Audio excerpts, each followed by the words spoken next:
তিনিচুকীয়া মহকুমা প্ৰাথমিক শিক্ষা সন্মিলনীৰ উদ্যোগত জিলা প্ৰাথমিক শিক্ষাৰ বিষয়াৰ কাৰ্যালয় ঘেৰাও শনিবাৰে তিনিচুকীয়াৰ পৰ্বতীয়াস্থিত জিলা প্ৰাথমিক শিক্ষাৰ বিষয়াৰ কাৰ্যালয়ৰ সন্মুখত অসম ৰাজ্যিক প্ৰাথমিক শিক্ষা সন্মিলনীৰ আহ্বানত তিনিচুকীয়া মহকুমা প্ৰাথমিক শিক্ষা সন্মিলনীৰ উদ্যোগত আজি দিনৰ 11 বজাৰ পৰা 2 বজালৈ জিলা প্ৰাথমিক শিক্ষাৰ বিষয়াৰ কাৰ্যালয় ঘেৰাও কাৰ্যসূচী ৰূপায়ণ কৰে।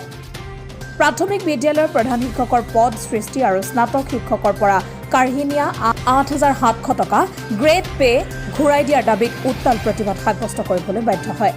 বিদ্যালয়ৰ ছাত্ৰ-ছাত্ৰীসকলক অধ্যয়ন কৰায়ও নিজৰ প্ৰাপ্য অধিকাৰৰ দাবীত প্ৰতিবাদ সাব্যস্ত কৰে শিক্ষকসকলে।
জানুৱাৰী তাৰিখে সমগ্ৰ অসমত আমি তিনিচুকীয়া কামৰূপ জিলাৰ লখৰাস্থিত যি উদয়ন কৃষ্টি সংঘ আছিলে সেই সংঘত আমি প্ৰায় 40 সহস্ৰাধিক শিক্ষকে লগ সমবেত হৈ আমি দাবী কৰিছিলোঁ যে আমি ভাবিছোঁ আমাক প্ৰতিখন বিদ্যালয়তে আমি দাবী জনাইছিলোঁ, আমি সংকল্প লৈছিলোঁ যে আমাৰ প্ৰাথমিক বিদ্যালয়ৰ যি প্ৰধান শিক্ষকৰ পদ আছিলে ইতিমধ্যে আমি পদহীন পদত আমি নিযুক্ত হৈ আছোঁ।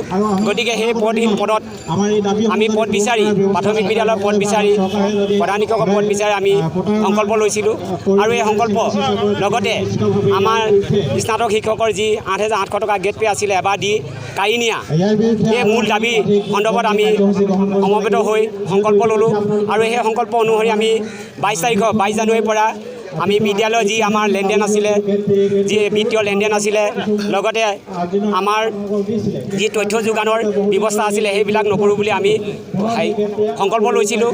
তাৰো 20 দিন পাৰ হোৱাৰ পিছতো আমাৰ এইখন জনপ্ৰিয় চৰকাৰে আমাৰ মূল দাবীকেইটা তেওঁলোকে কোনো মান্যতা নিদিয়াত আমি পুনৰ বাজেট অধিৱেশনৰ 11, 12 আৰু 13 ফেব্ৰুৱাৰী তাৰিখে আমি যি সভাত্মকভাৱে আন্দোলন কৰিলোঁ, আমি অসহযোগ আন্দোলন কৰিলোঁ।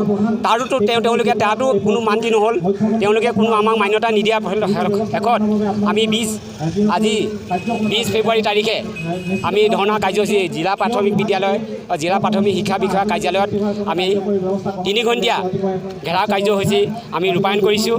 এই ৰূপায়ণৰ যোগেদি আমি অসম চৰকাৰক পুনৰবাৰ জনাই দিছোঁ যে আমালৈ যেতিয়ালৈকে আমাৰ প্ৰাথমিক বিদ্যালয়ত প্ৰধান শিক্ষক পদ তেওঁলোকে নিদিব আৰু যেতিয়ালৈকে ৮৮০০ টকা স্নাতকসকলৰ গেট পে ঘূৰাই নিদিব তেতিয়ালৈকে আমাৰ এই সংগ্ৰাম অব্যাহত থাকিব।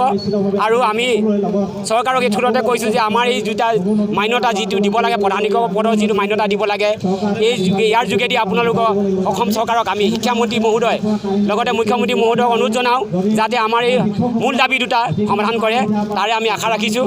আজি আমি আন্দোলন কৰিছোঁ, আমি পাঠদান কৰিও আমি প্ৰতিখন বিদ্যালয়ৰ পৰা একোজনকৈ শিক্ষক আনি ইয়াত আজি আমাৰ ধৰ্ণাস্থলীত তেওঁলোকক উপস্থিত কৰাই আমাৰ ধৰ্ণাস্থলী আমাৰ কাৰ্যসূচী আমি ৰূপায়ণ কৰিছোঁ।